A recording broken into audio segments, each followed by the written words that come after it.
What is going on, everybody? It's the France. I'm here for Unscripted episode number 83 for August 25th, 2019.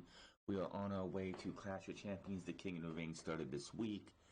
And AEW, as we get closer to All Out, I have a couple injury scares and one injury that will force one superstar or one wrestler out of All Out completely. So not too much other news happened this week, other than, of course, like the fact that NXT is moving to the WWE Network. And then we get to Friday, and then Friday, Jon Moxley drops the bomb that he is going to be out of All Out. We will talk about that later. Another thing that popped up on Thursday night, which is a minor news story, nothing really to talk about, is Becky Lynch and Seth Rollins getting engaged.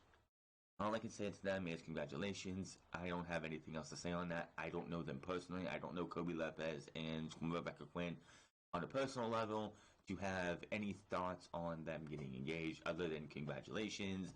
Good luck in your life as when you get married. And that's all you really have to say.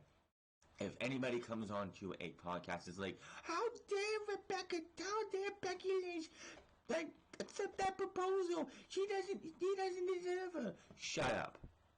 If anyone has a problem with them and you don't know them personally, you're just one of those fanboys or fangirls who sit there and touch yourself at night to Seth Rollins or Becky Lynch. Too bad. You never had a chance anyway. So just move on. Those two can do, let them have their relationship, and again, congratulations. But enough of that.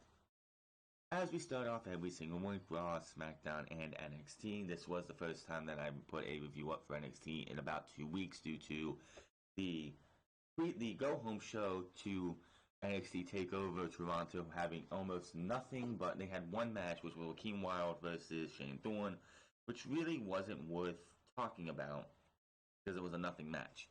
Of course, that show also was supposed to have Killian Dane versus Matt Riddle, which did not happen due to Dane taking out Matt Riddle.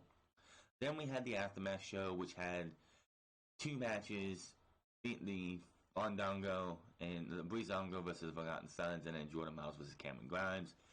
Those matches there wasn't enough there, so I was like, yeah, I'll wait till this week, where it's all full steam ahead towards the day, which was supposed to be the start of our run towards War Games, but I guess it's now a run towards the debut of NXT on USA Network, which again I already talked about in length on Wednesday, and we're not going to go over it again because that's just beating I would say beating a dead horse, but of course NXT is not dead, but the story there's nothing else really to say. The King of the Ring, of course, started on Monday Night Raw. If you haven't got your bracket, if your bracket's already busted, if you did the bracketology stuff, well, too bad for you. I'm just filling it out and letting you know how it's going so far. And right now, of course, Samoa Joe, Cedric Alexander, Andrade, and Elias have moved on. This week, we will see Chad Gable, Shelton Benjamin, and Ali and Buddy Murphy on SmackDown. Ricochet versus Drew McIntyre, and The Miz versus Baron Corbin. Obviously, The Miz is going to lose, and I don't know if Shelton Benjamin should lose. The big toss-ups for the King of the Ring this week are, of course, Ricochet versus Drew McIntyre and Ali versus Buddy Murphy. The reason I say Ricochet and Drew McIntyre is a toss-up is the fact that Samoa Joe beat Cesaro, and Samoa Joe is nothing but a big heel, and I don't know if they have McIntyre win. Is it because they don't want Samoa Joe to be a babyface at all? Because if we go into a match between Samoa Joe and Drew McIntyre, we're going to have ourselves a heel versus heel match unless they have Samoa Joe play the babyface, because Drew McIntyre is not playing the babyface. Ali versus Buddy Murphy is definitely going to be probably the best match of the first round. And probably the best match of the tournament, unless Drew McIntyre and Cedric Alexander make it to the Raw finals, and the Raw finals, or if you want to say the semifinals, I say the Raw finals. That would be the only way I could see there being a better match than what Buddy Murphy and Ali should put on. And I say should simply because WWE could have them go out there and say, you got 10 minutes, pal. You got 10 minutes, guys. That's all you get. That's including entrances, which then that means they would have like a 7-minute match, and it would be nothing. I'm hoping these guys, with minus the entrances, get 15 minutes bell to bell and can show you what they can do. I guess Chad Gable if Chad Gable does win, him versus Andrade. Hell, Andrade versus Shelton Benjamin or Chad Gable should be a hell of a match in and of itself when we get to that. Whichever one Andrade faces. The King of the Ring is started off, I wouldn't say strong, I'd say lukewarm at best. But the King of the Ring, let's see how this week goes. This week should be a much better match, a much better showing for the King of the Ring, because 3 out of the 4 matches this week should be barn burners. Jerry Lawler was on commentary this week because he was supposed to do a King's Court with Sasha Banks, and Corey Graves and Carmella went on vacation. Good for them. Well, he was in the middle of his King's Court, getting ready to talk to Sasha Banks, and he just struggled so mightily when he was talking about the King of the Ring. It just sounded so bad, so piss poor. And the Fiend had the sentiments of a lot of us, where it's like, God, this is just so terrible to listen to. King is better than this. He used to be. So the Fiend came out and attacked Jerry Lawler, who tried to get away from the situation, and put him in the mandible claw on the stage, and that was that. So what we got for the remainder of the show was Vic Joseph running Monday Night Raw commentary as the play-by-play man. He took Michael Cole's position, and Michael Cole took a step back, tried to do a weak and piss-poor version of Corey Graves, and he even made fun of it himself. David Otunga tried to do the same thing the next night, which was absolutely horrible, even though he tried to 100% be a Corey Graves knockoff. Not a good idea. It was terribly piss-poor. So I'm going to say, as I said on Monday, Vic Joseph for Monday Night Raw commentary, please and thank you. Please, please, please. I would love to see Vic Joseph take over for Monday Night Raw, and Monday not just be a one-time thing. Let Michael Cole go on vacation for a week. Let Michael Cole go on vacation, because quite honestly, Vic Joseph, if you let Vic Joseph be Vic Joseph, showed you that, hey, if they lost Michael Cole, and Michael Cole took a step back or went completely to the back and just did his other job, which is to help the other commentators backstage, he would not be missed, and Monday Night Raw would be in good hands with Vic Joseph. Thanks with the line of the week, as she beat up on Maddie as well this again, and of course WWE again going with the dead relative or dead parent or dead person routes with this storyline and beating up Natalya. She beats up Natalya a bit, and before she leaves, she grabs her and says, "Go to hell, Natty, and say hi to your dad for me." And at the beginning, I was like, when I first heard it, I was like, oh, that's just fucking beautiful, because that's something Sasha Banks would probably say. But when you look at it, you think at it, it's like, they already exploited Jimmy Anvil Neidhart with Natalya last year against the Riot Squad, leading into Evolution. Why do it again? Are they that uncreative that they could not have anything else to have Sasha Banks attack Natty with? They could not do anything else. No! It's been a year. Sorry. It's been a year. Let's have Sasha Banks attack Natty for that again and again and again. And it's getting repetitive and annoying, and something they should stop doing, but they're not going to stop doing. So it's like, she beat up Natalya twice. Here's the thing, she beat up Natalya twice. Have that be it. She needs to start focusing on only Becky Lynch. Why is she even attacking Natalya? She attacked Natalya last week, made sense, because she knew it would draw out Becky Lynch, and then she would get Becky Lynch and attack Becky Lynch, and that would be that. But why are they having her attack? Why are they having her attack Natalya still if Natalya doesn't even do anything? It's so dumb for them to do that. But no, I'm hoping what happened on Monday was the last time we'll see Natalya for a bit. I mean, they have her in the sling still, saying she has a kayfabe dislocated elbow, because, and you know it's not a real injury when a superstar can continue to attack that said injury. If it was a legit elbow injury, WWE is not going to let Natalya risk further injury by having Sasha Banks beat the hell out of her elbow. It's just not going to happen. Whether Sasha Banks is the safest person in the world or not, they're not going to have somebody with an injury let that injury get attacked again and again and again. And the other big thing that happened on Monday Night Raw is that Braun and Seth Rollins beat the OC for the tag team titles, so we're going this route again. It's just so painfully bad how WWE does this. I remember back at WrestleMania, I think it was 23, they said? I think it was WrestleMania 23. WrestleMania 24 was Shawn Michaels versus Ric Flair. But WrestleMania 23, right before it, Shawn Michaels and John Cena beat Rated RKO for the World Tag Team titles. Shawn Michaels was John Cena's opponent at WrestleMania, and that's how we got that. You can also think of WrestleMania 21, even though they weren't, either one of them was a champion. Eddie Guerrero's last match at WrestleMania was Tag Team Champion versus Tag Team Champion at WrestleMania. WWE likes to use this exploit of, hey, well, we can't come up with anything creative, so let's give them the tag team titles to get them to a match at the next pay-per-view. Obviously, I'm hoping it's not going to be this. This was my fear on Monday, was that we're going to get another Braun Strowman heel turn. We're going to get another Braun Strowman heel turn. Braun Strowman, like Seth Rollins and Braun Strowman are going to be in the middle of a rematch of some sort to the OCs. And people are thinking, oh my god, how could they bury the OCs? They even signed new 5-year contracts. Let it play out. The OCs are probably going to win the tag team titles back from Seth Rollins and Braun Strowman, either at Clash of Champions or the Go Home Show to Clash of Champions, or even next week. If they do that, that's kind of fucking stupid, but it could be what they do.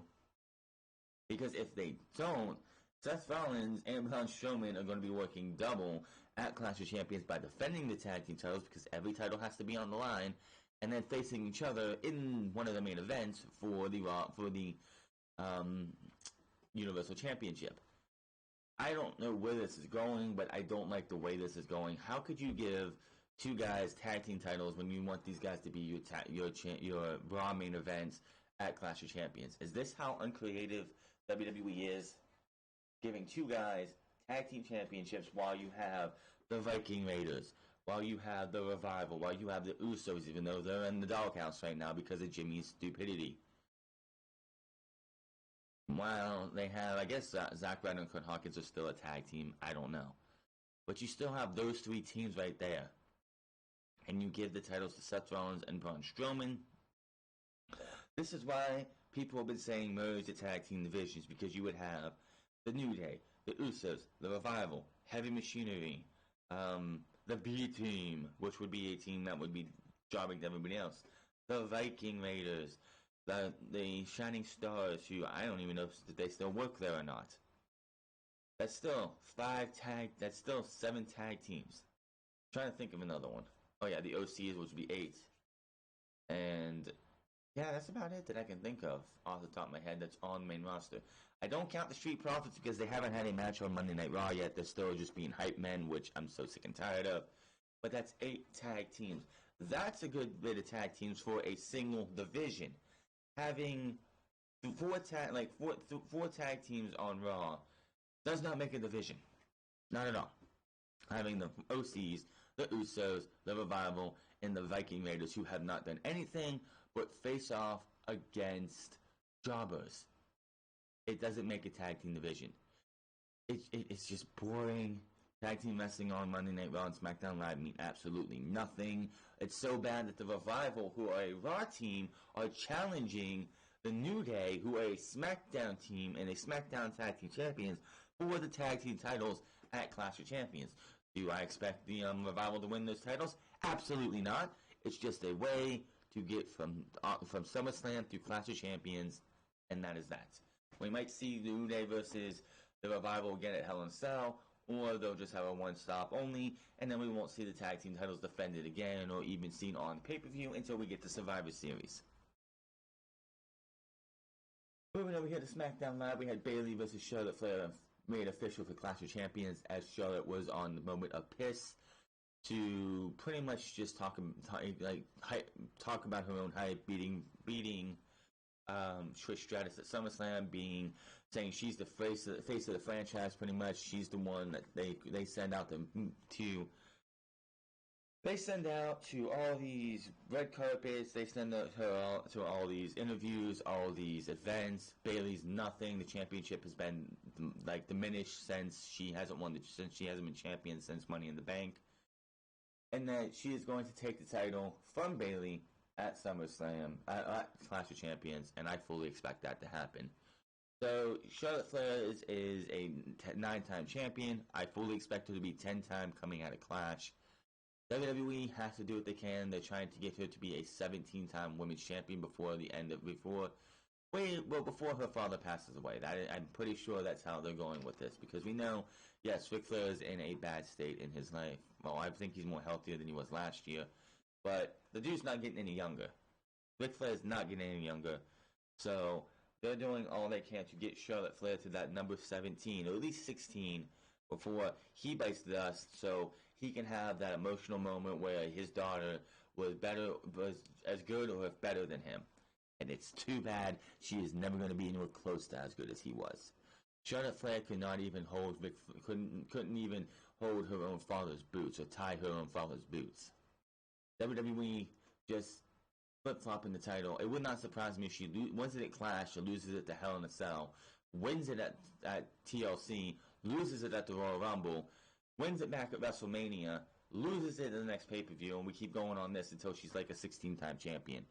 Close to, she will be a 16-time champion by the end of 2020 or the beginning of 2021. Plain and simple. That's just how WWE's going. Not much else I can really say about Bayley versus Charlotte. We all know where it's going. We all know how it's going to go. And there's all I can say about that. Some reason they decided that Monday Night Raw's Sami Zayn is going to be teaming up with Shinsuke Nakamura for Clash of Champions. Now, here's the thing. WWE is coming into October in about a month and a half. We're going to October with SmackDown and Raw. And apparently, after that first episode, which is going to be the 20th anniversary episode, where you're going to see legends, celebrities, Raw superstars, SmackDown superstars celebrating 20 years of SmackDown, everything goes back to where it should be, what it should have been, with no more wildcard rule, a hard cap on who is on which show. A hard brand split. Raw gets Raw superstars of Raw, SmackDown superstars of SmackDown. So this Zayn and Nakamura alliance is not going to last. I don't get why they did it. Yes, they brought up the fact that they had a match at NXT TakeOver Dallas in WrestleMania weekend at WrestleMania 32, but that was so long ago, and I had never seen Nakamura or in anything Nakamura and Sami Zayn interact. So it's like with each other. So it's like, what's the goddamn point of this?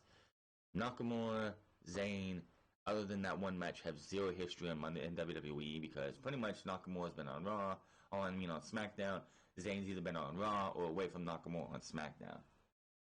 But it's a way to have someone be a mouthpiece for him. Fine, whatever, that's fine by me. So this match, this is supposed to be leading up to Miz and Nakamura at Clash. Miz is a Monday Night Raw superstar. Nakamura is a SmackDown superstar. That title is going absolutely nowhere. Unless you're going to have at Clash of Champions a SmackDown superstar face a Raw superstar for the United States Championship, which would be, of course, AJ Styles, and you have Nakamura lose, and then AJ Styles lose the championship, so the titles switch hands, because WWE probably would want the Intercontinental title on Monday Night Raw instead of the United States title when October comes, because Raw, I could just see them as that's the only way a championship would change hands, right? The championships would change brands, is if you have somebody from SmackDown face off against AJ Styles and AJ Styles loses, and then Nakamura loses to The Miz, which I really don't want to see The Miz with another Intercontinental title reign.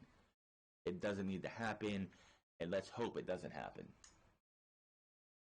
Daniel Bryan and Buddy Murphy had ourselves a great match also on SmackDown Live, as this is 2 weeks in a row. Hopefully it's going to be 3 weeks that Buddy Murphy puts on a hell of a match, as we have Ali versus Buddy Murphy again happening this coming Tuesday. Come to think of the fact that, who would have thought that a month ago, Buddy Murphy would have had back-to-back weeks of great matches on SmackDown Live. Yes, his match with Roman Reigns was a better match on the whole, but both matches, Daniel Bryan and Roman Reigns, have built this guy, and this is how you build stars. This is how you build a star. You let them go out there, you let them kick ass, take names. Yes, he was not beating Roman Reigns, but he beat Daniel Bryan. You cannot fuck this guy up from now on. This guy is made. Him and Ali, the two guys from 205 Live who actually have pinned Daniel Bryan this year. Two of the few people outside of Kofi Kingston who have legitimately pinned Daniel Bryan clean this year are Buddy Murphy and Ali. Now, think that this was all a happy accident, as they say. An accident in quotation marks, in my opinion. Buddy Murphy was not supposed to be in that shot. Of course, that entire final segment, all the final segments we have seen, have been pre-recorded, pre-taped. They're not live. None of them are live. And this one, you could tell was not live, just the way they did the camera angles. So, Buddy Murphy's in that shot, and WWE posted a picture themselves and speculated that Buddy Murphy was the culprit. Speculated it. So people catch on to that. WWE says, we'll go with it. They went with it. Buddy Murphy went on against Roman Reigns last week, went up with Daniel Bryan this past week as well, and this week he's getting Ali. So it's going to be absolutely epic. Buddy Murphy should be going, by the time we get to Hell in a Cell, should be in prime position for an Intercontinental title shot against whomever is the champion, winning that title and holding it, putting excellent, and doing. If they want to do an open challenge, fine, do an open challenge. Even though some people think that's laziness, do an open challenge and have banger matches after banger matches on SmackDown Live on pay-per-view with the Intercontinental title, keeping it and going into WrestleMania as your Intercontinental champion, losing it to the next big star, maybe even an Ali, building himself up so when we get to SummerSlam 2020, Buddy Murphy versus WWE Champion for the WWE Championship, and he wins the championship at SummerSlam. That would be one hell of a fucking year for Buddy Murphy, to go right after SummerSlam and have 3 great matches in a row, win the Intercontinental title, have great matches for the Intercontinental title all the way up to WrestleMania, losing it at WrestleMania to somebody he's putting over to build them up to be a big star, going through, chasing for the WWE Championship now, and then winning the WWE Championship. That would be fucking fantastic. That would be the year. I would like to see the 365 the year of Buddy Murphy on the WWE Network next November. That would be one hell of a fucking year. And oh yeah, after the main event, which was King of the Ring, Elias and Kevin Owens, we were supposed to find out who attacked Roman Reigns. Who would be this guy to be stupid enough to go after Roman Reigns, even though it's going to end up being Daniel Bryan and Rowan. It is. They pull off this hood, and they have this guy with a red beard who looks like he is a discount Rowan. What the hell is this? What the hell did I watch at the end of SmackDown? What a letdown. It's such a letdown that Roman Reigns posted on Twitter that this is out of control. Do you really think that guy attacked me? He pretty much said, hey WWE, hey Daniel Bryan, what you told me on Tuesday was absolute bullshit. Even Roman Reigns came out on Twitter. I don't follow the big dog. Somebody, I think it was WWE's Twitter account or something, retweeted it. But he pretty much came out on Twitter and said, you know what? This was bullshit, pretty much. So, even Roman Reigns doesn't believe this shit. It's obviously a red herring. It's WWE's way to extend this entire thing another week. So we can get the reveal, the shock reveal. It was me, Roman. It was me all along. with Daniel Bryan and Rowan. Like, yeah, so the guy looks just like Rowan. And Buddy Murphy thinks he saw Rowan because this guy, who nobody knows who the fuck he is, he's not really a professional wrestler, probably. He's just some bum. WWE, you let us down again, but I'm not surprised. SmackDown Live, which was it was a pretty good show, ended with a big turd at the end, a shit Sunday at the end. NXT, we had the Undisputed Era start the show. Adam Cole gloating about him keeping the NXT Championship. The rest of the Undisputed Era fuming because they couldn't get the job done. Of course, the Red Dragon of Kyle O'Reilly and Bobby Fish got screwed because Bobby Fish did tag in Kyle O'Reilly. It was in an alternate camera angle. It has been announced that they will face the Street Profits in next week's main event. So we will have that to look forward to. And of course, we still have Velveteen Dream and Roderick Strong to look forward to eventually, as Roderick Strong is still looking to face off against the Velveteen Dream, but the Velveteen Dream later on said, if you want a title match, you need to give me an experience I haven't felt before. If not, dream over.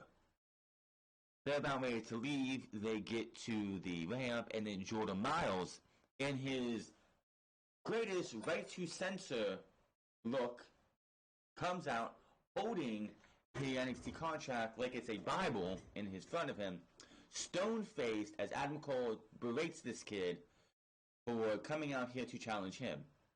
This picture was put on Twitter. Jordan Miles posted this picture and said, "Roast me." He got what he wanted. People roasting him. Even Will Ospreay getting on the fun. It was just, you had people talking about him working at Chili's, him being, I even said he was Robin Devon's understudy. You had Will Ospreay say, "Hi, I'm Mr. Miles. Would you like to hear, do you have 5 minutes to listen to the," he talking about, what a walk around preacher would do, where they knock on the door and it's like, "Hi, my name is," enter my name here. "Do you have 5 minutes to listen about our Lord and Savior?" Yeah, they were just all over Twitter, and I just sat there for about 10, 20 minutes laughing my ass off about this shit. You had people posting him with, in right to censor. They had it was just so much fun. It was so much fun seeing that, and the guy can take one on the chin, so that was kind of fun. Of course, as soon as Adam Cole stops talking, it's like, dude, go challenge Shayna Baszler, go challenge somebody in NXT UK, go challenge Drew Gulak. After he's done with all that and saying, "I will end your career if you think about facing me for the NXT Championship." Holds out the contract. Adam Cole goes to grab it. Jordan Miles drops it, gets that smile on his face, and pieces out. That match will happen in 2 weeks. In my opinion, as I said on Wednesday, Jordan Miles is not beating Adam Cole. So unless he has the greatest match of his career and has a breakout performance against Adam Cole, you kind of wasted our time with the breakout tournament. I think the only reason they had him use, because I think they knew internally that this move to USA Network was going to happen ASAP. I think the reason they had him waste his tournament spot, or his tournament win on Adam Cole like that, was simply because they wanted to get that out of the way before we get to TV. 2 hours of live TV. I think it wastes our time. In my opinion, I think they didn't have to, if they didn't want to, they didn't have to have Jordan Miles use it yet. They didn't say how long he had. They didn't say, "Oh, you win the breakout tournament, you have to make your decision by this date." They didn't say that. In my opinion, it made it sound like he could have held on to this until we got to War Games, or after War Games, had a couple matches on TV, and just gone from there. But nope, he's like, boom, my next match is going to be against Adam Cole for the NXT Championship. He's not winning it. It's kind of obvious. They could be live right now on USA Network and had this happen. I've been like, well, no, he's not winning. Spoilers, no spoilers. Spoilers, no spoilers. Adam Cole is not losing to Jordan Miles for the NXT Championship. It's just way too early, and I think they wasted, the breakout tournament got wasted. I hope they do another one with the next one actually being something that matters, but they wasted the breakout tournament in my opinion. Mia Yim took on Vanessa Bourne, beat her quite quick, and then Shayna Baszler comes out praising Mia Yim for beating the hell out of her and taking her to places nobody else has gone. She invites Mia Yim to join the Horsewomen. Jessamine Duke, Marina Shafir, Jessamine Duke still in a sling to sell the injury that she got a couple weeks ago. She says, Shayna Baszler's like, this is a cold business, Mia, but it's always warm under the dragon's wing. Mia turns him down, gets beat down, and that was that. It looks like we're still going down this route with Shayna Baszler versus Mia Yim. I don't know why. I think it's because they don't have anybody else built up that is a babyface, unless they're going to bring, when Dakota Kai comes back, who's had a problem with Shayna Baszler, and when she went out with an injury, it was the Sky Pirates and Dakota Kai taking on the Horsewomen in NXT. So I'm wondering what's going to happen if they keep going down this route. Are they eventually going to give Mia Yim the championship? Are they eventually going to have her win the belt? I don't think so. I don't know why they would. If they were going to give Mia Yim the championship, it would have did it at TakeOver Toronto 2. They did not.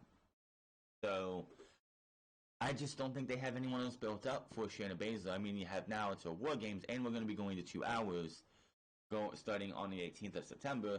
So I don't get why they're continuing going down this route. She lost clean. She's at the back of the line. There is no reason Mia Yim gets another shot at the NXT Women's Championship at this time. The main event, of course, was Killian Dane versus Matt Riddle. They beat the living hell out of each other. Matt Riddle attacked from behind to start the match. They beat each other to pillar to post.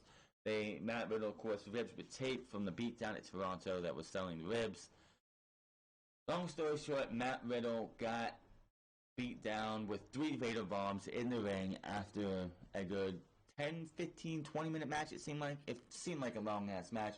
I will say, Killian Dane's music, intro, his attire just looks so much better than when he was in Sanity. The jeans, the boots, the white beater, the leather jacket just looks so much better. He looks like he means business. He looks like he wants to go out there and pillage and beat the hell out of each and everyone in NXT to get to the top, to be that NXT champion. When he was in Sanity, I was on here campaigning for Killian Dane to have a singles run. Like, they ended Sanity, I wanted Killian Dane to be on a singles run. Didn't get it then, get it now. Can't wait to see what they do with this guy. Killian Dane should be in the title, in one of the titles, either it's the North American Championship or the NXT Championship down the road.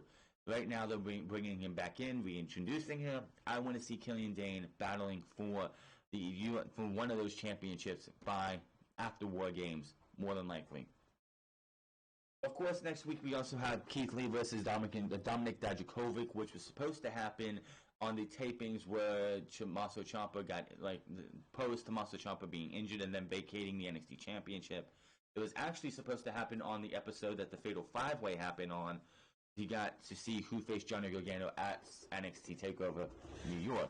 That was supposed to see Dominik Dijakovic versus Keith Lee.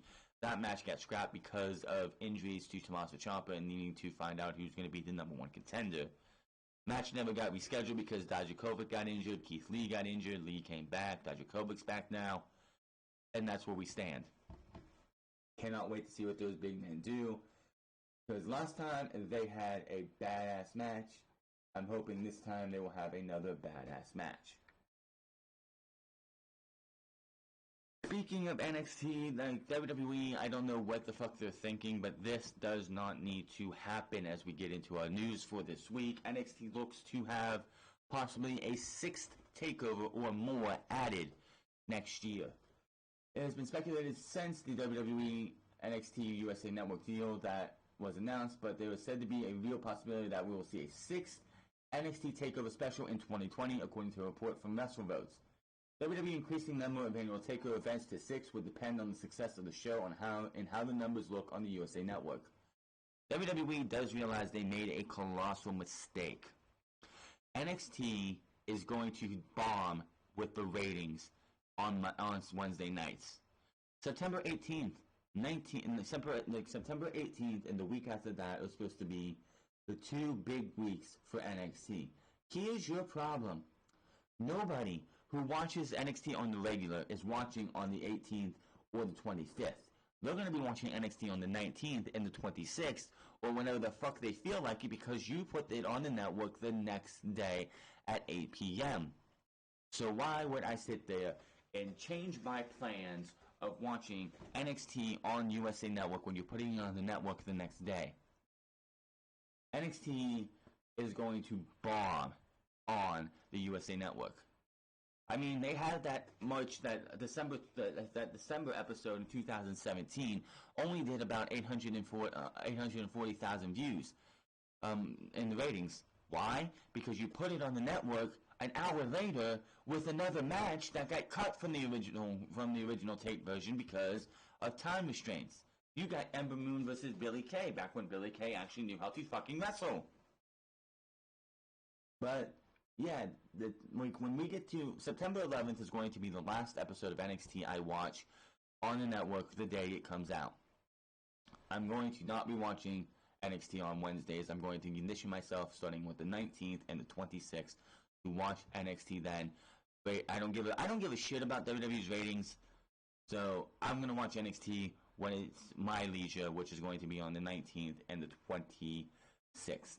And then we're going to go to the 3rd and the 10th, and so on and so forth. WWE really screwed themselves over. There's no one yet on when the 6th takeover event would be held, but the current schedule obviously makes finding a spot for the extra show difficult.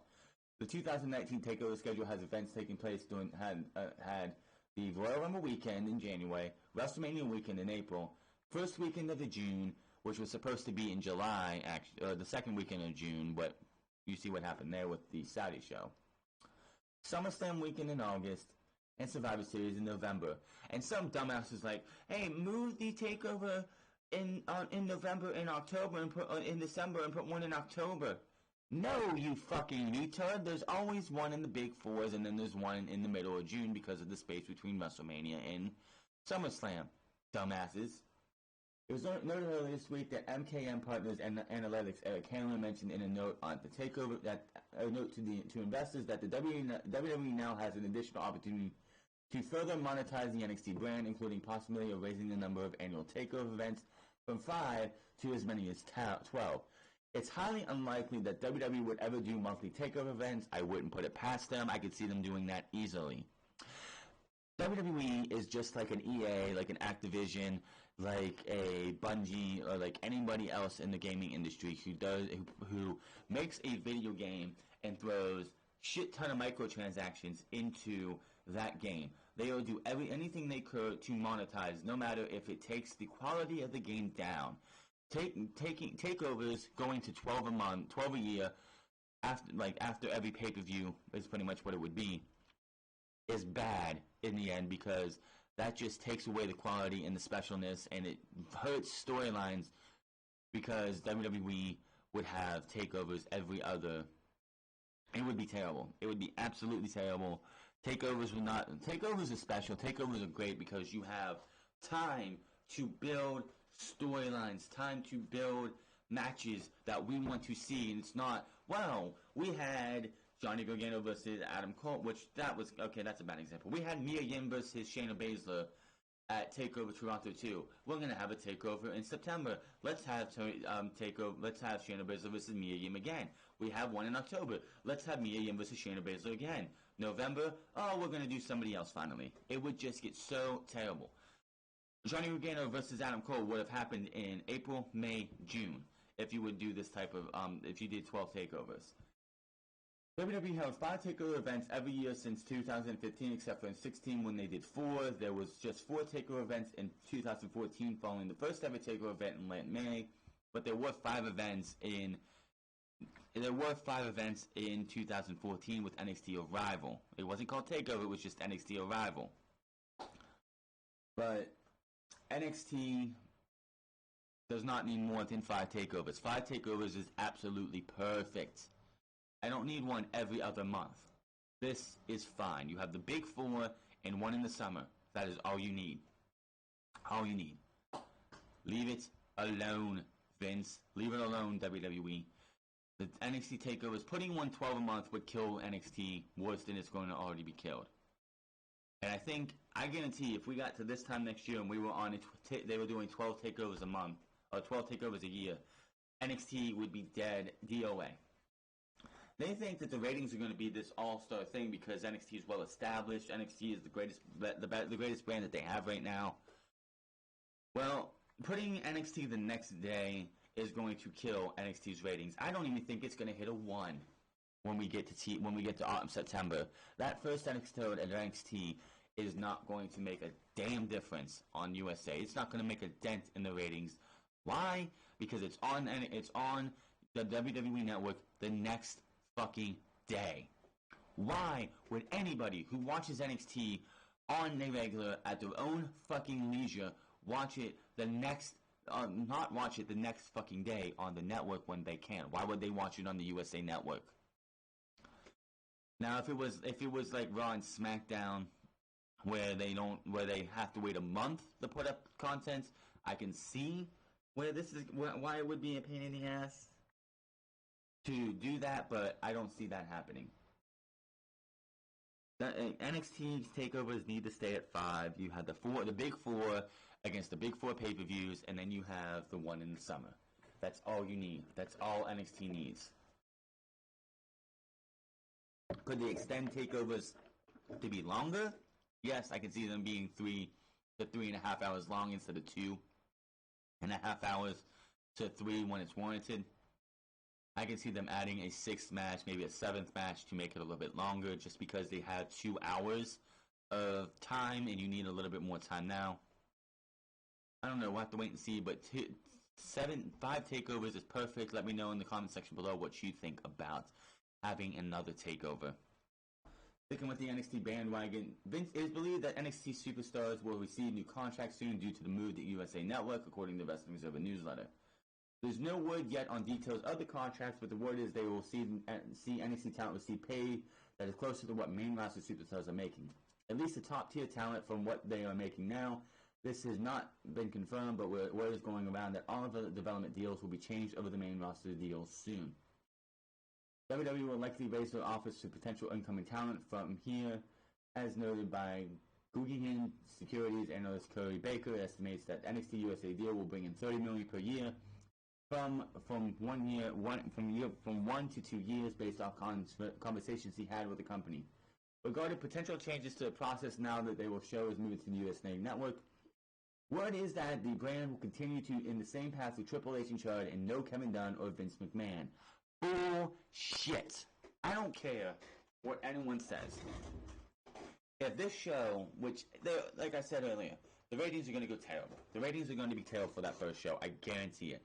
Why? Because it doesn't, like AEW has, when it premieres on October 2nd, it's going live, and it's the only time of the week you can see AEW on TNT. I hope they don't make the mistake and be like, oh, you could watch it for free on BR Live on Saturday. Don't do that. Do not do that. AEW on TNT is going to be on Wednesdays, and that is it. NXT is going to be on Wednesdays on USA, and then on the network on Thursdays. WWE is in serious trouble. When the ratings go down and the ratings are terrible, Vince is going to walk into Full Sail and be like, all right, pal, you had your chance, and I'm taking over. And that's when NXT will die 1,000 deaths. It is also noted that Chairman will likely stay hands-off for most part, at least as long as the ratings are good. Vince doesn't have much free time as it is these days, and he will even be busier with his XFL Football League launches in February 2020. Vince would like to get more involved if AEW ends up winning. Would likely get more involved if AEW ends up winning the Wednesday Night War ratings. A lot to do with NXT's futures up in the air and open to change at this point, including a possible move out of Full Sail Live, the increased use of major main roster superstars, and other ideas, suggestions, or changes. Here's the thing. You bring in main roster superstars, you might as well kill NXT right then and there. You can't call it NXT anymore. If we see Roman burying Johnny Gargano, or you have Seth Rollins or Braun Strowman coming in there and beating up a Killian Dane, Matt Riddle, Keith Lee, just to try and get the ratings up, your ratings will go down even worse. And you want to know something else? People will stop watching it on the network. So here's an idea. Stay the fuck away from NXT, Vince. Keep your main roster superstars where they're at on Raw and SmackDown, and keep them off of NXT. Plain and simple. Talk about something that's coming out of left field, though. I didn't see this one coming. And WWE to launch its own podcast network. One of the more popular things for ex-WWE stars or like legends and Hall of Famers to do is start their own podcast. Stone Cold Steve Austin, Chris Jericho, Jerry the King Lawler. I believe Hurricane Helms has one. I believe Lance Storm has ones. I know there's not Tom Pettingale. I think Tom Pettingale actually has one. Taz has one. There's multiple podcasts from multiple legends for wrestling. WWE, the new network is expected to produce multiple podcast series with WWE superstars. Full details on the podcast lineup will be announced at a later date. WWE is partnering with Endeavor Audio for the new project. WWE currently works with Endeavor Streaming to power the WWE network. Endeavor Audio already works with the Bella Twins or on the Bella podcast. Also, I believe, Kurt Hawkins and Zack Ryder, I believe, also have their own podcast as well. So, there you go. This I did not expect to see at all. But it's not surprising WWE tried to stay with trends, and of course it is a trend that you see, like Stone Cold Steve Austin with the Steve Austin Show. Jim Ross has the Drilling JR. He's had multiple podcasts with Conrad Thompson. Bruce Pritchard has a podcast, the Something to Wrestle With, which was on the network as Something Else to Wrestle With, Bruce Pritchard and Conrad Thompson at one time. So it's not surprising that WWE would do this. I just didn't expect them to do it like ASAP. Storytelling is that WWE's core, and we are eager to add audio genre to that portfolio. Then WWE Advanced Media Executive Vice President Jaya Adalman. Partnering with Endeavor Audio, an expert in podcasting, will enable us to provide our fans with unique content and reach new audience across the platform. Endeavor Audio Senior Vice President Moses Sorola, can't even say that last name right, added, we're also looking to pair dynamic content with the best formats for listeners through our new partnership with WWE. We're looking forward to tapping into those iconic event portfolios talent base to create compelling audio content for their fans. Now, the only thing I had to say about this is that WWE knows how, let's go back to YouTube. 1 minute. Zack Ryder, in 2011, was it, came out with the True Long Island story. It was his own thing. It was not done by WWE. It was on his own YouTube channel, and that's what got him over. You would hear "We Want Ryder" chants all the time. People were loving and digging the Zack Ryder character and the Zack Ryder The True Long Island story on YouTube. He gets back on TV. He wins the United States Championship, and WWE decides to tell him you can't have that show anymore on an independent YouTube channel. It has to be put on the WWE YouTube channel. When it was on his independent channel, he could do whatever he want. He could edit whatever he want. He could put whatever was on there. The first episode he tried to put on the WWE YouTube channel, if I'm correct, got edited heavily, and all his good ideas, all his cool things that he would do, got pretty much taken to task and was not allowed to do. So it didn't take much long after that where he's like, you know what, I'm done with this. Screw this. I'm not going to do this anymore. And the True Long Island story ended not too long after that. Now, Up Up Down Down is their own independent channel, but they are also monetized through WWE. But Xavier Woods, I don't know how he is able to do it, but told WWE, because WWE apparently, I believe it was in that Table for Three with Xavier Woods, Zack Ryder, and I can't remember who was else with them, that it had to be, because WWE wanted to do it one way, and Xavier Woods is like, no, it has to be this way or it's not going to work. Because WWE wanted to do it just like everything else. Make it bland, make it boring, make it people being not being themselves and not being what makes up, down, down great. And yes, WWE at any time can take up, down, down, be like, hey, you're on our part, on our dime, and you make money for us. We're going to do it our way now. And then, of course, up, down, down would die, but it doesn't happen. They're almost up to 2 million subscribers, so they're doing something right. My fear is for this podcast thing is that WWE will have people like Zack Ryder and Kurt Hawkins do their podcast on there. They have to go to there. They can't go anywhere else. They have to go here now. And whatever makes Zack Ryder and Kurt Hawkins' podcast good will be stripped away from them. This is why I think the Young Bucks did not. This is because the Young Bucks, who do Being the Elite, were offered a contract to where Being the Elite was going to be put on the WWE Network. And I think the Young Bucks were like, you know what, that sounds cool and all, but we don't want to do it your way. We want to do it our way. And yes, WWE's production, and all that stuff could be much better for the Young Bucks, but you do know that WWE would probably have their hands in the Young Bucks version. It would be Being the Elite WWE version, and Being the Elite WWE version would not be good. Not be anywhere close to what Being the Elite the Young Bucks version is. It would be a watered down version of what you see on a weekly basis with Being the Elite. So I don't know how this is going to work for them. We'll have to wait and see. I'll let you know if there's anything up on these podcasts when they come up. I'm not surprised WWE's doing it. I'm just surprised that they're doing it. It's just I didn't see it coming right now. As you saw this past Tuesday, Rowan got his first name back because WWE and Vince McMahon can't decide should he be Rowan or Eric Rowan. As we know, when he debuted with the Wyatt family, Eric Rowan was Eric Rowan. He was one of Bray Wyatt's disciples. They sent him away. They broke up the Wyatt family after a bit as they played a creepy video of Bray Wyatt releasing Harper and Rowan. He became Rowan. Then when they brought the Wyatt family back together, he was Eric Rowan again. Then he went out with an injury, I believe. Luke Harper went out with an injury. They came back as the Bludgeon Brothers. He was just Rowan. He came back. He was just Rowan. And then all of a sudden this week, he is Eric Rowan once again. Because somebody can't decide whether he is Rowan or Eric Rowan. And that person is probably most likely Vince McMahon.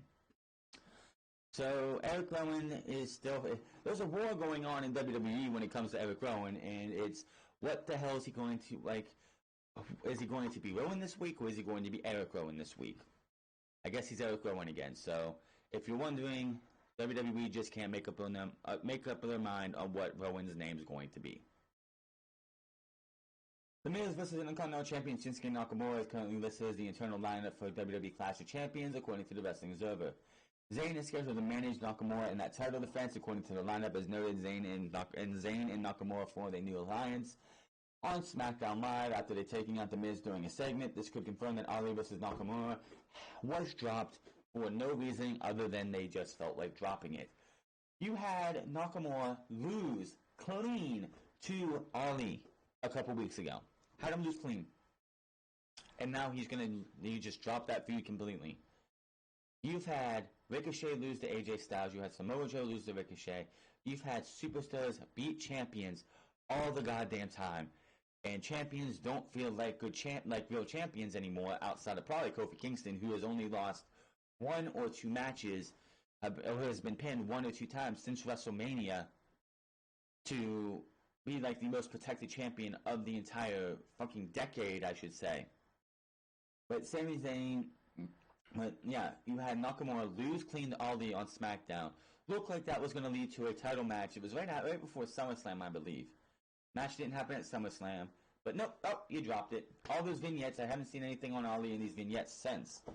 So Nakamura versus Ali, which is going to, of course, lead to Ali winning the Intercontinental title, has been dropped.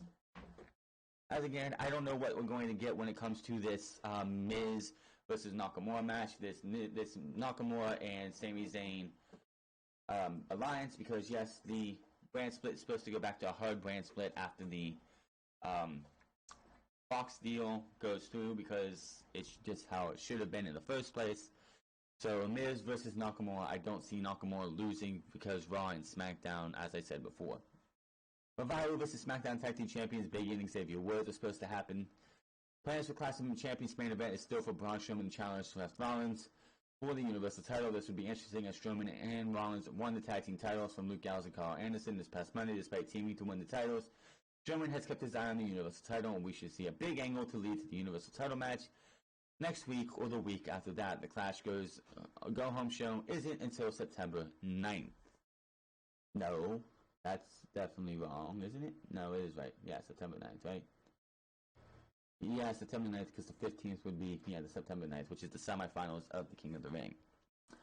Other matches include, but not officially announced, are Kofi Kingston versus Randy Orton and Sasha Banks versus Becky Lynch. No idea what's happening with Roman versus Daniel Bryan at Clash of Champions. There's also no word on the title defense for the United States Champion AJ Styles, Cruiserweight Champion Drew Gulak, and the Women's Tag Team Champions Nikki Cross and Alexa Bliss. The only matches so far confirmed are the finals of the King of the Ring, as well as your Women's Tag Team Women's SmackDown Live Women's Championship of Bayley versus Charlotte Flair. Clash of Champions, I'll give you my thoughts on that as we get closer to the show. I still don't know how we're going to get to Braun versus Seth Rollins. Don't turn Braun Strowman heel, please. I don't want to see it again. There's no reason to turn him heel just to turn him babyface a month and a half later. 205 Live, will it be canceled? Coming up soon. There's been talk about of the weekly Friday Night SmackDown on Fox tapings running for 3 hours, according to Dave Meltzer of the Wrestling Observer Radio. A live episode will take place up to 2 hours of the 2 or 3 hours, but there's no official word yet on the third hour what will be for.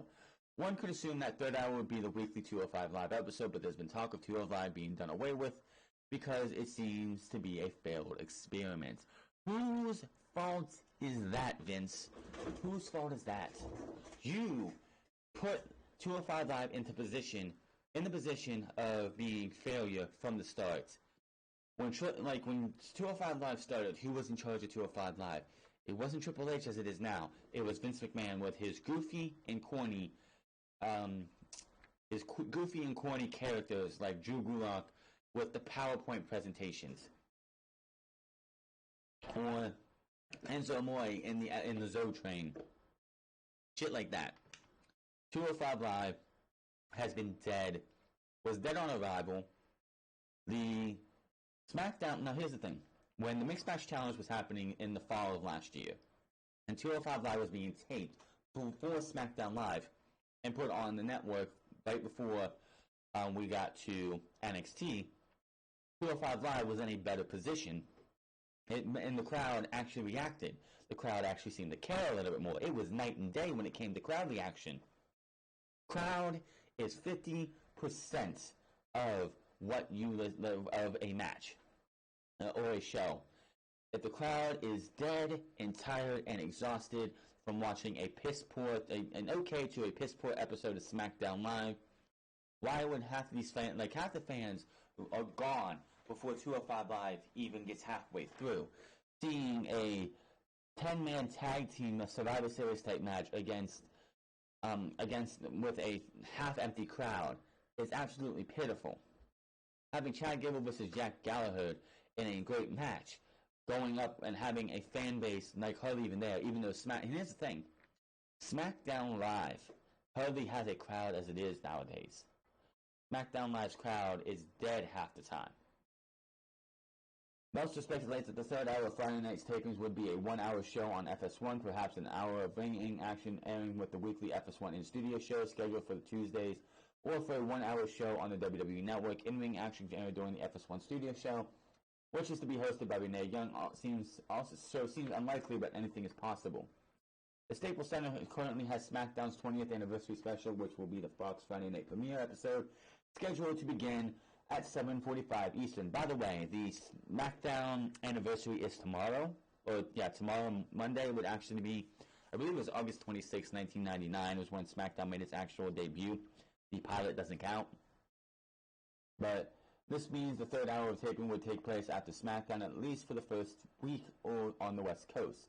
Coming out of the fall TV changes, WWE will be taping 2 hours for live. I don't know who wrote this, but I'm pretty sure they got this wrong because they said WWE will be taping 2 hours of live TV each week for Raw, 2 hours of live TV for NXT each Wednesday, and 2 hours for live SmackDown on Fridays. Plus the pre-Raw main event tapings on Mondays and the third hour of tapings on Fridays, not to mention the monthly pay-per-view events on the NXT takeover specials. Now, my question is, if whoever wrote this article, because I got it off Wrestling Inc., is Monday Night Raw going back to 2 hours and we haven't been told?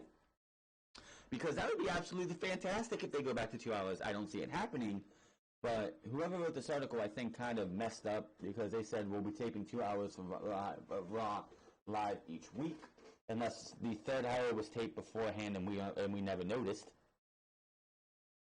But 205 Live being canceled, if you're going to do that, then here's a solution for NXT. NXT and 205 Live are going to be one episode each week. The first hour is 205 Live, the second hour is NXT, and that second hour of NXT gets put on the network. So NXT is still technically a 1 hour show within a 2 hour block of wrestling on the USA Network on Wednesday nights. 205, it's all live, but you get a better experience for the wrestlers. The cruiserweight champions, the cruiserweights can get over. They get a full hour of you on live TV on USA Network. Boom, there you go. You have the 8 to 9 being 205 Live, 9 to 10 being NXT, and then NXT will go to, like, NXT and 205 Live would both be put on the network the next day if you want to do that, but it's in two different, they're both 1 hour formats still. So technically NXT wouldn't lose its 1 hour specialness. It would still be 1 hour for USA Network, whereas 205 Live also gets an hour on the USA Network. I think that would be great. I don't see that actually happening. I can only, dream, I guess. But that would be a solution. So if you cancel 205 Live, what happens to the Cruiserweight Championship? What happens to the 12 or 15 Cruiserweights that you have? Who knows? It'd have to be split between both both Raw, SmackDown. Maybe they go to NXT. Who knows? Humberto Carrillo, Angel Garza, and Isaiah Swerve Scott, which Isaiah Swerve Scott actually said he wants to go to 205 Live. Well, I guess they would stay down in NXT, and that would be that. We'll have to wait and see. You had Buddy Murphy, Ali, and Cedric Alexander moved from 205 Live to Raw / SmackDown. Of course, Ali was supposed to only be a one-time thing. That marquee match, that showcase match that he had with Daniel Bryan was supposed to be a one-time thing at the request of Daniel Bryan. But the WWE officials were so impressed, and they said, well, you know what? We're going to have you tag with AJ Styles. It's going to be you and AJ Styles versus Rowan and Daniel Bryan. You're going to pin Daniel Bryan, and we're going to go on from there. And he left 205 Live. He's been on SmackDown. And an injury away from being the Elimination Chamber and possibly being your WWE Champion going into SummerSlam and so on and so forth. Did not happen, and that is that.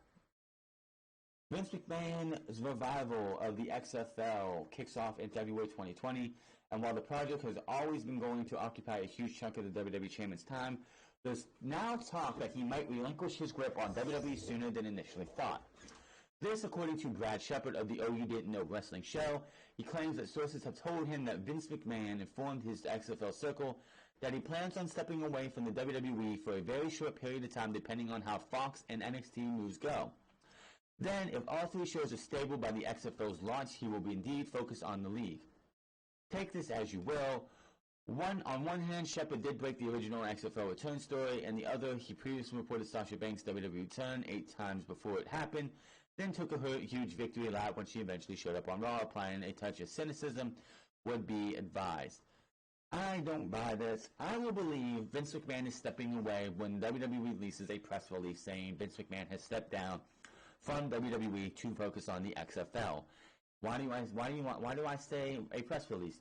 They are a publicly traded company, and a big move like Vince McMahon stepping down to go focus on the XFL would have would have to be sent out in a press release to all the stockholders, all the shareholders, all those involved with WWE, that I guarantee you, one, the stock prices for WWE would take a massive hit because Vince McMahon has stepped down to go work with the XFL. So, do I buy this? No. I don't buy this one bit. Yes, if WWE was stable, if NXT and SmackDown and Raw were all stable, honestly, Vince McMahon leaving to go work on the XFL would be fine. I don't buy it one iota that Vince McMahon is going to be stepping away from the XFL. Whoops, wrong button. That button was not supposed to happen. Wrong picture. As we speak of the XFL, this past Wednesday they did what they should have did months ago, and they advertised they were going to do months ago. They named all the teams, and the picture I was trying to show you will be this. We have the Dallas Renegades, the Houston Roughnecks, the LA Wildcats, the New York Guardians, the St. Louis Battlehawks, the Seattle Dragons, the Tampa Bay Vipers, and the DC Defenders. Now, they put merchandise out yesterday for the XFL. They finally got the merchandise out, so you can get your Seattle Dragons shirt if you want, your LA Battlehawks hat, your LA Wildcats hat, or whatever. And they have secondary logos for the Roughnecks and the Vipers. The Roughnecks one is not too big, but the Seattle Vipers secondary logo looks 10 times better than the V that they use for their main logo. I don't know why they decided to go with the V, but it looks like fangs on a V for Vipers, and it looks stupid. These things people are making fun of because the Seattle Dragons logo looks like the UAB logo, just turned a little bit and a little bit more detail put in.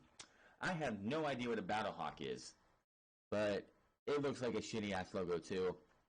If I'm going to say we had some good logos, I think the Dallas Renegades, which that logo looks like it came from NBA 2K's Creator Suite, or NFL, the 2K football game that they did in 2008. That looks like where that came from. The Roughnecks, of course, looks like the old Houston Oilers logo with an H in the middle at the beginning of it. LA Wildcats looks okay. I mean, they do have a secondary logo with a claw, a Wildcat claw going through the shirt as it's being sliced through. The DC Defenders looks bland. I don't know. I don't get the Guardians. Is it supposed to be gargoyles or something? But these are your XFL logos. Let me know in the comment section below what you think of all 8 teams. And if you are an XFL fan, which team are you repping going into 2020? I believe that is everything going up before we get to AEW news. Yes, it is. Jon Moxley, of course, will be missing All Out due to an injury. He took to Twitter to announce that he will not be able to compete at All Out pay-per-view due to a serious case of MSRA, a staph infection in his elbow. Moxley was scheduled to face Kenny Omega. He tweeted, "I am absolutely gutted to deliver this news, but I'd rather this to come directly from me. In a nightmare scenario, a serious case of MRSA has returned in my elbow. The timing couldn't be worse. In this circumstance, I am forced to pull out of the 831 fight versus Omega at All Out." It was noted in the report earlier this week via Wrestling Observer that Moxley was dealing with some kind of elbow injury, which could have been an infection from his recent New Japan Wrestling days in Japan. This confirms these reports. Now, of course, if anybody knows Jon Moxley's history, during his injury in WWE, right before he came back for his final run, he was in the middle of recovering from his injury, and he got a staph infection. Now, my question is, he did say this returned to his elbow, so this has to be the same arm that he had the staph infection beforehand. So this could be from Japan, this could have been just him working out, you don't know. Executive Vice President Cody Rhodes did confirm that the replacement would be announced very soon. Cody tweeted, "Very heartbreaking news. Jon's health and safety is paramount to all of us. We will actively try and reschedule this match down the road. A replacement match for All Out will be announced soon. Other thoughts are with Jon." Moxley continued tweeting also this afternoon, this past Friday, and apologized to fans, noting that he should be good to go by AEW's TNT premiere on October 2nd. He also confirmed surgery for this week. He also stated He also encouraged fans, still I expect All Out to be an amazing pay-per-view and hope all the fans out there are looking for an alternative. Tune in. You will be blown away by AEW and be excited for the wrestling fans. I am looking forward to watching it as a fan myself. He also added, this fucking sucks. Yes, it does. It would have been great to see Moxley versus Kenny Omega, but this also builds intrigue and anticipation. There is going to be, we don't know what it's called yet, but there will be one more pay-per-view this year. Most likely in either November or December for AEW. Now, that is where you build for Moxley and Omega. If you can't have it now, you build towards it later. I don't want to see it on TNT. I want to see it on pay-per-view as it should have been. Those guys will still, when time comes, we'll have a banger match. We'll have an awesome match. But his health and safety, everyone's health and safety is absolutely paramount. If you're not healthy enough to wrestle and compete, then you shouldn't be wrestling and competing. So him being out of this match is not going to be a bad thing because who they got as a replacement, as they have announced Pac will be placing Moxley against Omega at All Out. This was apparently the original plans coming out of Double or Nothing with Adam Hangman Page versus Pac. That match was supposed to happen. Pac was going to win that, and because he is the Open the Dream Gate champion at the time, he was going to end up facing Kenny Omega at this event, probably losing this match, and Dragon Gate didn't want that. Actually, he is no longer Open the Dream Gate champion, so he is free to win or lose this match at his leisure. So that is great. The updated card is Jericho versus Page. Ladder match of the AAA Tag Team Champions, the Young Bucks versus the Lucha Bros.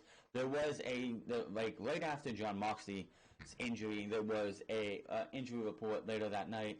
There was a talk of, and a report that somebody said that Phoenix was injured. Phoenix was injured at a big time wrestling event in some, I believe it was in Rhode Island or somewhere. He is fine. He is not injured. It was an injury scare. No break. No nothing. He wrestled yesterday as well. Hopefully everything was all right. So we're still getting Young Bucks versus Lucha Bros. But coming out of this, AEW is going to have a talk with its wrestlers and have it in their contracts or something that, yeah, you can go do independence because we're not doing house shows or anything like that, most likely. But we don't want you to be wrestling any shows a week or so out from a big pay-per-view event. All Out is make or break for AEW. If you're losing superstars to injuries, you're going to risk losing big matches for said show. The Lucha Bros should not be wrestling anymore until we get to All Out, which is next Saturday. I will be going over All Out next Saturday. But we also have Kenny Omega versus Pac now, Cody Rhodes versus Shawn Spears, Joey Janela versus Jimmy Havoc versus Darby Allin, the Best Friends versus the Dark Order. Winner receives a first-round bye in the AEW World Tag Team title match. Rio versus Akira Shida in a buy-in. We also had the Casino Battle Royal, Brandy Rhodes, Ali, Yuka Sakazaki, Britt Baker, Nyla Rose, Jazz, Ivelisse, Teal Piper, Roddy Piper's daughter, Big Swole, and Sadie Gibbs. That leaves us, that's 10 women right there. We have 11 participants to be announced. Winner earns a shot at the Women's Championship on the first episode of TNT's show. Also announced during the latest episode of Road to All Out, Jack Evans and Angelico versus the Private Party on the buy-in. So, two teams looking to stake their claims for a match in the AEW Tag Team Title Tournament. We know Private Party will take on the Young Bucks in their first round match of the AEW Tag Team Title match. So, with Jon Moxley being injured again and Rey Fenix possibly being injured but nothing bad because he wrestled the next night, the AEW is going to have to look hard and long at their talent and be like, listen, we don't want you having all these matches, all these high risk matches going into TNT. We don't want to have say Private Party sit there and announce for a match against the Young Bucks, and Private Party has an independent show, and Mark Quinn gets injured. They don't want that, because then that takes away a match on TNT. I could see AEW making a lot of these guys exclusive going into TNT. I think the only reason some of these guys are on independent shows right now is because TNT hasn't started. When TNT starts, the exclusivity for a lot of these guys is going to kick in like that. When will the AEW Tag Team Champions be crowned? AEW has announced the first ever AEW World Tag Team Champions will be crowned during the 5th episode of TNT, which takes place on August 30th from the Charleston Coliseum in Charleston, West Virginia. So, West Virginia, you're getting the first, you will be witnessing, if you're there live, the first ever AEW Tag Team Champions. I'm hoping we will see those belts on October 2nd. AEW announced earlier this week that the semifinals on the AEW World Tag Team Title Tournament will be taking place October 23rd from the Peterson Event Center in Pittsburgh, Pennsylvania. The August 31st AEW All Out pay-per-view will feature the Dark Order versus the Best Friends, with the winner receiving a first round bye. In the tournament, the second AEW on TNT episode on October night from the Agnes Arena in Boston will feature Private Party versus Young Bucks in a first round tournament match. So far, what we're seeing for AEW will be Jon Moxley will be there on October 2nd. Cody Rhodes versus Sammy Guevara will be the first match, and the Young Bucks and Kenny Omega versus Chris Jericho and two partners of his choosing. I'm calling for LAX. LAX has finally done their time in Impact Wrestling, and now I see them going to AEW, being part of Chris Jericho's team against the Young Bucks and Kenny Omega, and that will be absolutely fantastic. And the first ever AEW Women's Champion will be crowned. October 9th, we will see Jon Moxley versus Shawn Spears, the Young Bucks versus Private Party.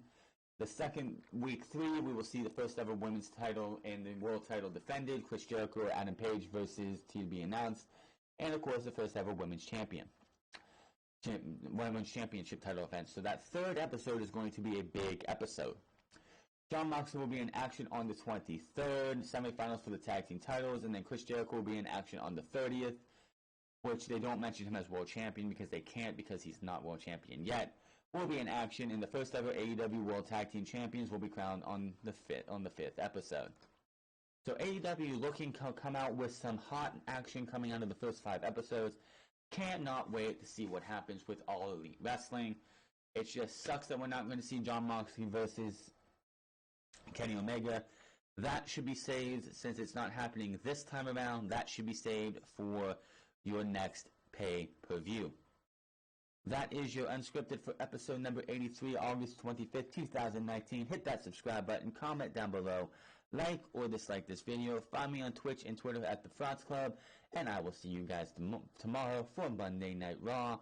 Let's see what happens in the King of the Ring. Let's see how the Braun Strowman and Seth Rollins angle continues. And until then, my name is The Frotz, and I'll see you guys later.